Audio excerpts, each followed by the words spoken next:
அடுத்து வர தலைமுறை பிள்ளைகளுக்கு நம்ம இனத்துக்கு நடந்த கொடுமை தெரியல. அப்ப அங்க வந்து கஞ்சிய காய்ச்சி அங்க போற வர பிள்ளைகளுக்கெல்லாம் கொடுக்கிற ஒரு தாய், நாங்கள் எவ்வளவு கொடூரமாக தாக்கப்பட்டோம். நம் இன சொந்தங்கள் எவ்வளவு சித்திரவதையை அனுபவிச்சு செத்தார்கள். உரிமைக்காக போராடிய நம் உறவுகள் எப்படி துடிதுடித்து இறந்தார்கள்னு அந்த கஞ்சை கொடுத்து, அந்த பள்ளிக்கூடம் போயிட்டு வர பையன்ட்ட கொடுத்து கதறி அழுது அவங்க சொல்லக்கூடிய காட்சிகளும் சமூக வலைதளங்கள்ல இப்ப இருக்கு.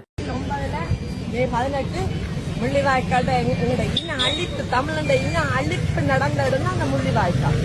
எங்களோட உறவுகளை இழந்து ரத்த கலவட்டால் அடுத்த சந்ததியை கடத்தவன். உங்களுக்கு தெரியும் அந்த முள்ளிவாய்க்கால தான் உங்களை பேருந்து கஞ்சியது.